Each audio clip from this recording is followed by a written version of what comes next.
Okay, y'all. Good morning. Good morning. Well, it's afternoon. I didn't do an intro this morning. Well, I've been on the phone with Ford, with Safelite, with Kubota, and some other stuff I need to take care of. So I've been on the phone with my accountant. I mean, I've taken care of a lot of things that that I have to take care of that they ain't very glamorous. So on the truck. So the truck's been over at the dealer since for about 8 working days, and they ain't even looked at it yet. He said they don't have a tech. He said that the tech that they have goes from dealer to dealer.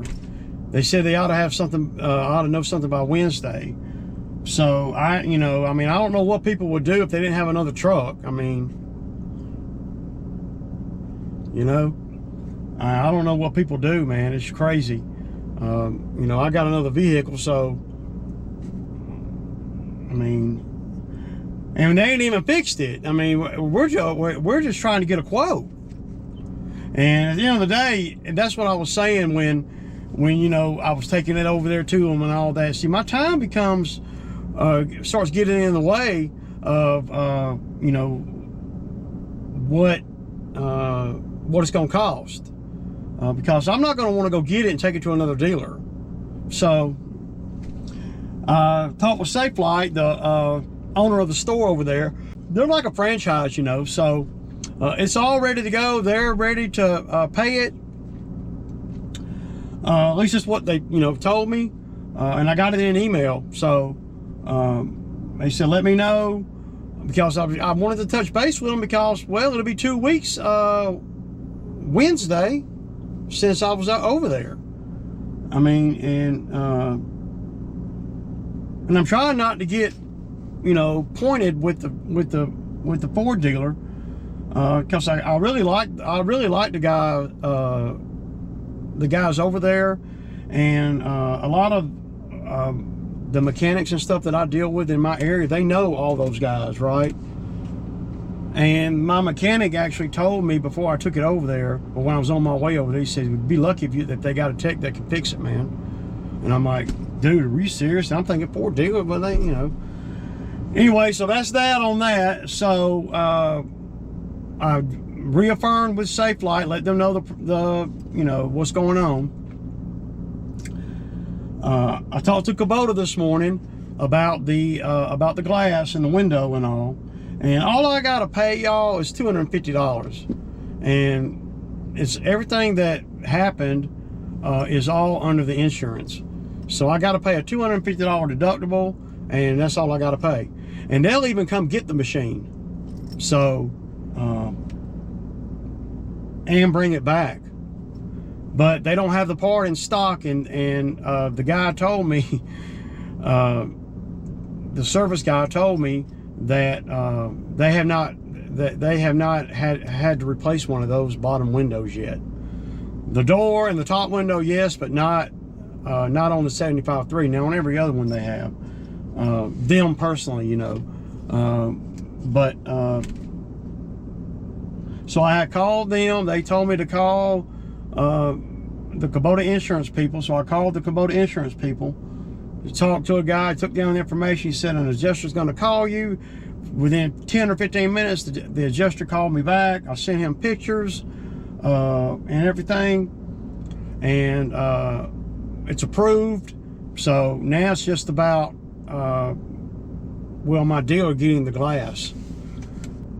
I don't really want to take it down there and then it take them 2 weeks to get the glass, because I can use the machine, I'm not really wanting to, because there's so much stuff that can happen, but tomorrow we got a few lawns we're going to do, and Trev's going to come work. We're going to get a couple of cleanups in. Won't make that much money though.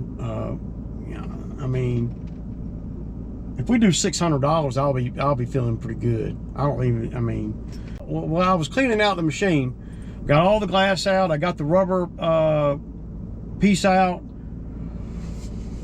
I don't see how they're going to put that glass in without taking the whole freaking side dash piece off.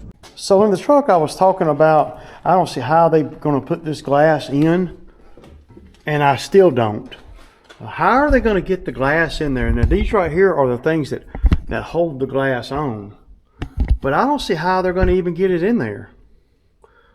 I had a hard time pulling the rubber out from around that, and what it is, take this cap off right here, that goes through the glass. You can see with the glass, that's what you're left with, the stud. Now I don't know how in the hell they're going to get. I mean, I don't see how they're gonna. I don't see how they're gonna do it. I guess up here to be easy, but how? And these are all come out, but when they come out, there's a stud. Look at the space right here. There's no space. I mean, this stud right here was in the way of just the rubber seal. That's right here. And I had to cut it to get the rubber seal to come out from around that because there wasn't enough space. Are they going to have to take off all of it back, loosen this up and pull it out? That means they have to take the seat out and everything. That's a pretty big job. I don't know, man. Y'all tell me, man, what you think. But there's no picture that whole piece of glass going in there like that. And you got the glass. You got to get by these studs, and all these are just like that. I just haven't taken the caps off of these. And look, how do you even get to that one right there? Look at that. I mean, dude, are you kidding me? You can't even get to that cap. Yeah. That's why I'm going to let them do it. And for $250, why not, right? I don't know, man. I had a guy that's supposed to come by and pick up the Craftsman mower, but of course, I ain't heard from him.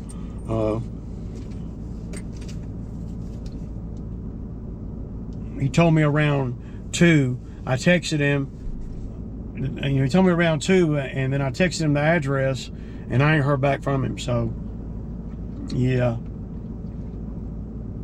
But I ain't got a lot else going on, man. The video today is going to be, that's about it.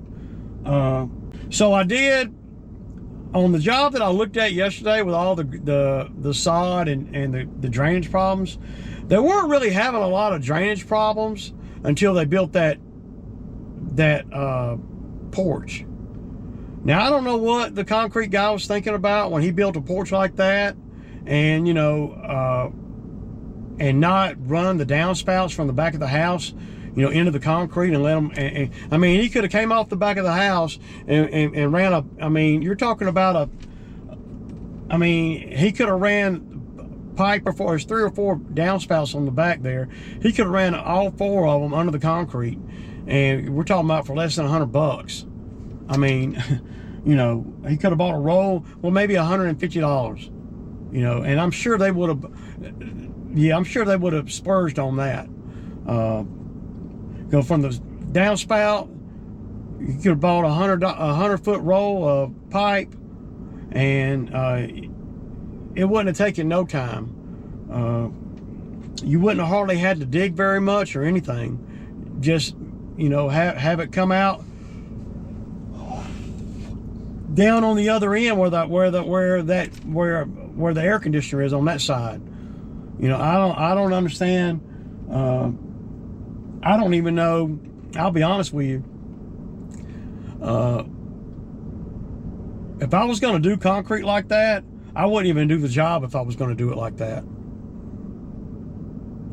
There ain't no way, because now you got a problem, and you can't fix it without tearing up the concrete. That was just a terrible. Even if they just ran the pieces straight out to a pop-up or something in the backyard, or right on the outside of the porch. But what I was thinking was they come off the back of the house and then just take it that way and let it come right out of the edge of the right on the slope, to daylight, right? I mean,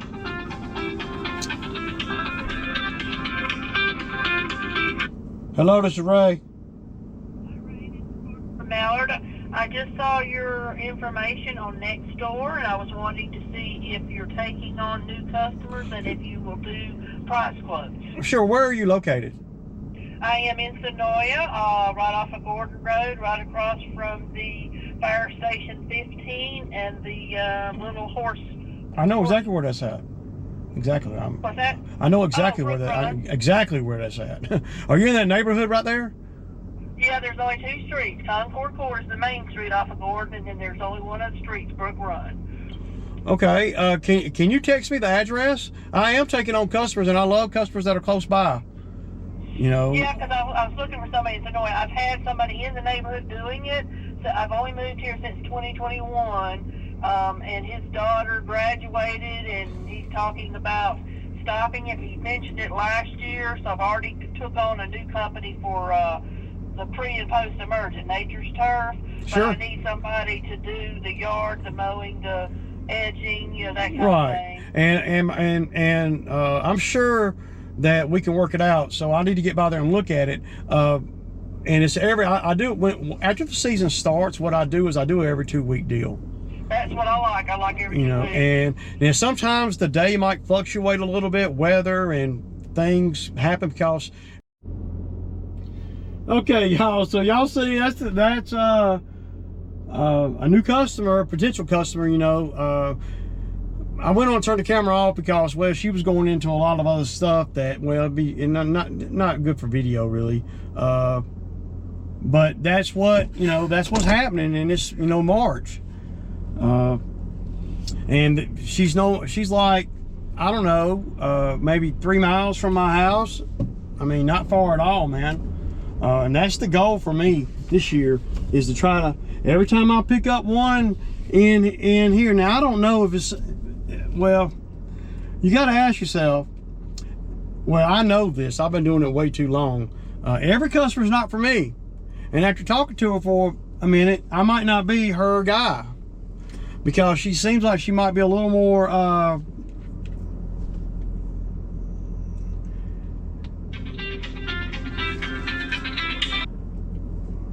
see, so you never even know when to freaking answer the phone anymore. You got to take all calls this time of year if you're trying to get customers. So, you know,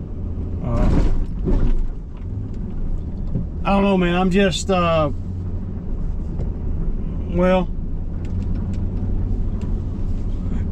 I'm just saying that every time I get a customer close by, it makes you want to drop one of the ones further away. And before you know it, you know, and not in 1 season or 2 seasons, but in 3 or 4 seasons, you really start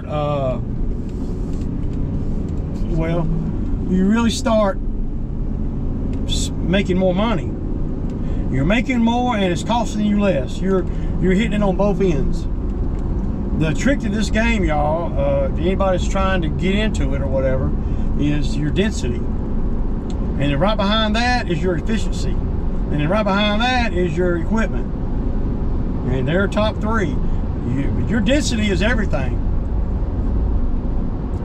I mean, with the right density, you ain't even got to have top equipment. You don't. Because it takes you a little longer to do the yard. Who cares? You're doing that one and 5 more on the same street. That's the ultimate goal. But usually in the very beginning, that ain't what happens. You don't get the ones close by your house.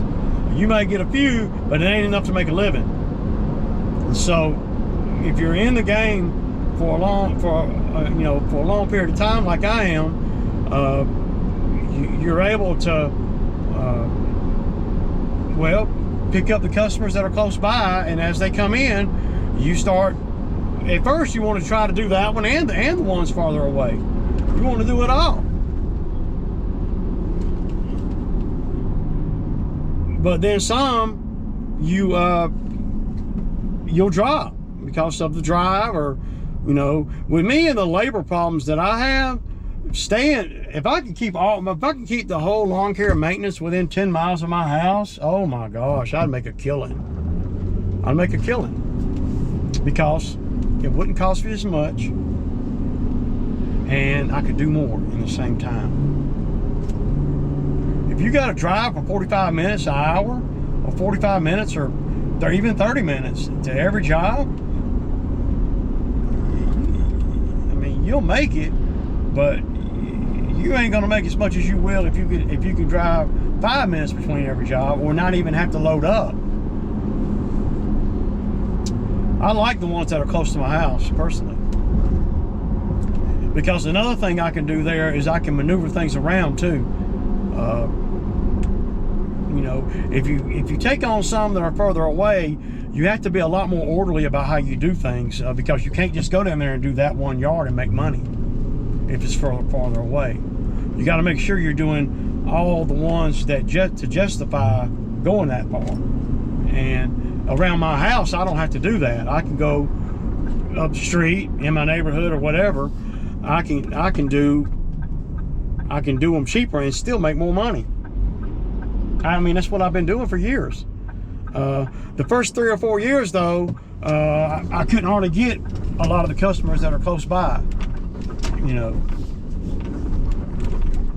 you have to kind of get the work that you can, and like I do these two right here.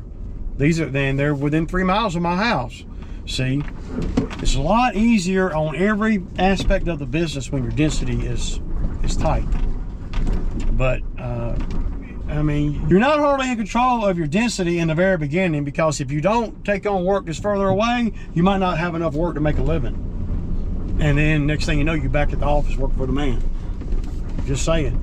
So you got to kind of take all work in the beginning, and then as you develop customers, experience, equipment, and more experience, you can start dropping the ones that, you know, and you don't have to do it in a nasty way. You know, you could just, you know, I just tell the customer, you know, I don't have any more properties up that way, so I can't hardly do it anymore for the same money. And even if they offer me more money, a lot of times they do, I still won't do it. If I've already got in my head that I'm not gonna drive that far anymore. I mean, I don't want to say it doesn't matter, but they're not paying double. And then if you twist the customer's arm, you know, to get them to pay you more and more money for the same work that they've been paying for the last 5 years, they're going to get an attitude, and you're probably going to lose the customer anyway.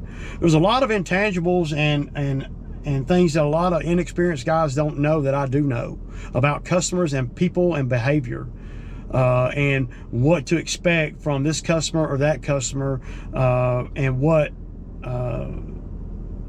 the mentality, the thinking is of some of the customers that I've been doing properties for a long time.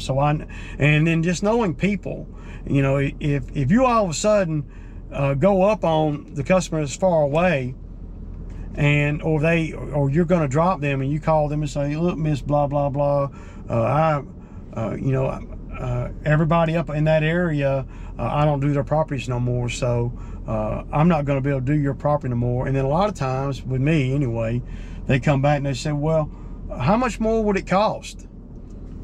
And then, you know, you're at a standstill right there, because if you tell them, you know, $30 more when they're paying 70 and now they're at 100, you're charging them another 40%.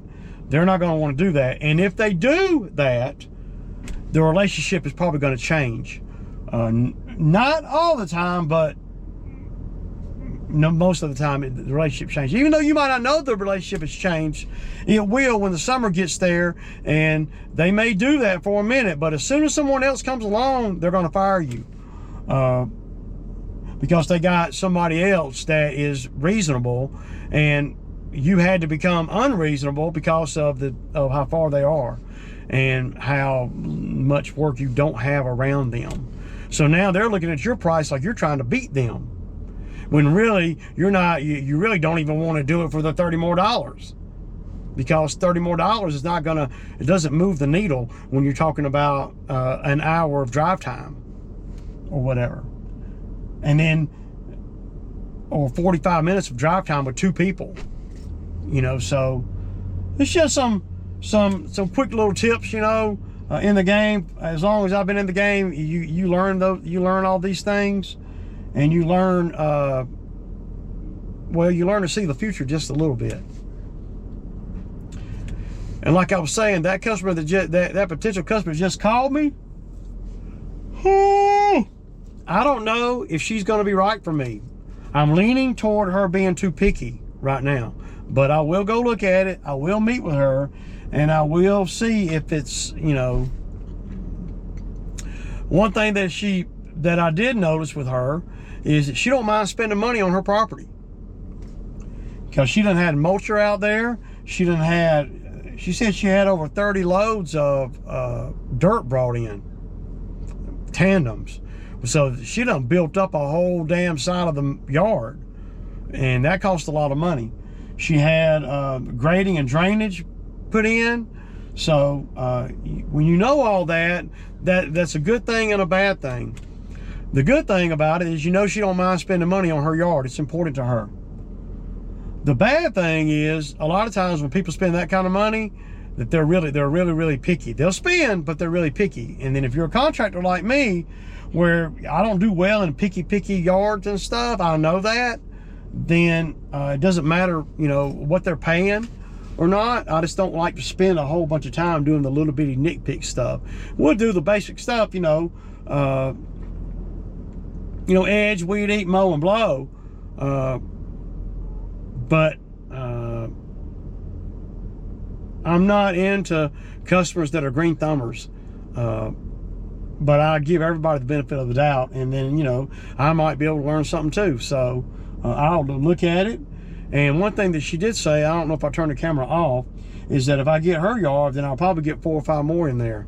And that can be a good thing or a bad thing. You know, you just don't know. I'll have to meet her and read between the lines, because, well, I'm not desperate for work. And you know, you might think that, some of the haters, but I can pick and choose what lawn customers I take on. I can. And I'm not bragging or nothing. I'm just saying that I screen the lawn customers probably harder than they screen me. Y'all. So every customer's not for me. And you don't know that until you get knee deep in with them, and now you're working for a customer that you really don't even want to work for, all because of their location and all. And you know, but that's, you know, I've had customers that I didn't really want to work for, but that I did because it made business sense. So but as I've gotten older, I don't have as much, my temperament is not the same as it was when I was, you know, a young, eager 35-year-old that was desperate for money and paying my bills. I've learned over the years of being in business that I don't have to be that, and I'm not. But you know, I manage my money in a way to where I don't have to. So, and like I told her before I got off the phone with her, I said, well, if the guy that's been doing it lives in your neighborhood and he's not doing it no more, and then she kind of slipped up, not slip up, but I'm reading into it, and sometimes I'm off, but not very often. That, well, she said that her lawn guy, she said, I don't know, some old man waving at me, I don't know. She said that her lawn guy is doing about 6 or 7 in the neighborhood, and that he told her that he wasn't going to be able to do hers anymore, but that he was going to be doing a few other ones in the neighborhood. So what do you read into that? I'll tell you what I read into it, that she might be a little kind of hard to deal with. And if she is hard to deal with in any way, I'm not going to want to work for her. I'm too old for that shit, man. But I'll go over there, entertain it, maybe pick up some of the other customers over there. I might even do it for a season and then drop her. You know, just to put me in that area over there to where I can pick up other customers. Well, Ray, that's dead wrong. No, that's business, man. That's business 101 out here. You can't be picky and me work for you hardcore. I'm not. I'm not. I don't have any picky customers. And there's nothing wrong with being picky. It's just that I'm not gonna be worrying about all that there. So I'm just not. refused to. So life's too short, but I will use her property as a stepping stone to get other properties in her neighborhood. If I can get one or two more, then, you know, hey, you know. But I did tell her that if the guy's in her neighborhood doing the properties, he's going to be cheaper than anybody outside of the neighborhood. So,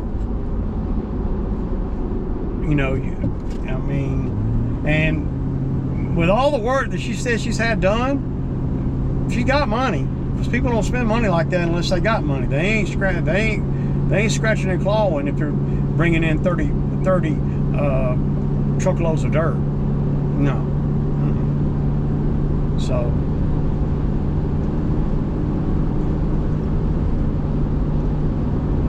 but she texted me the address. I'm gonna eat, chill for a minute. Yeah, I had to get a bolt for the Kubota.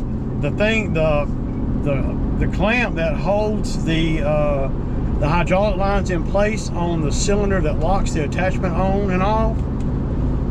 The bolt was bent, and so every time I did the attachment, loosen it, and, you know, drop an attachment, hook another one up, when I would lock it in, the hydraulic lines were moving under the clamp. And if it moves, if that happens over a period of time, it will rub the hydraulic line, and then you have to replace the hydraulic line. So, but I just throwing that video out there, throwing that little tips of knowledge out there about people and different ways to you know, diversify and make sure that you're not spinning your wheels, you know, with customers, and knowing that beforehand is everything.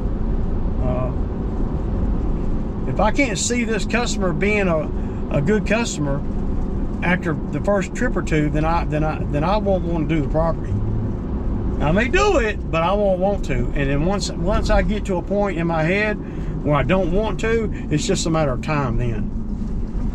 Because if she's real picky, then I'm going to have to be on the job on every cut, because I don't have anybody that's real experienced or anything. So I don't have anybody period, you know. But Trevor's going to work with me tomorrow, so, you know, well, like I said, I'll be doing good if I make $600 tomorrow, but I didn't make nothing today, so I can live with it. But I did pretty good over the weekend, and then considering I only have to pay, what was it, $250 for the window, dude, yeah. So the Kubota insurance is a grade A. All right, y'all, I'm pulling up to his. As soon as I turn the camera off, I just saw something, so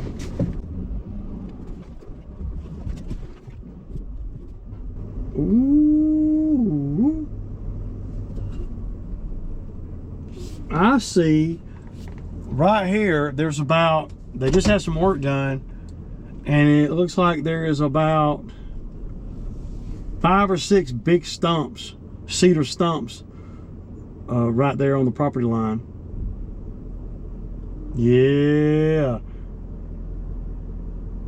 When I go out to go to that lady's house, I might stop in here and talk to them. I mean, I'm in my neighborhood, so you never know, man.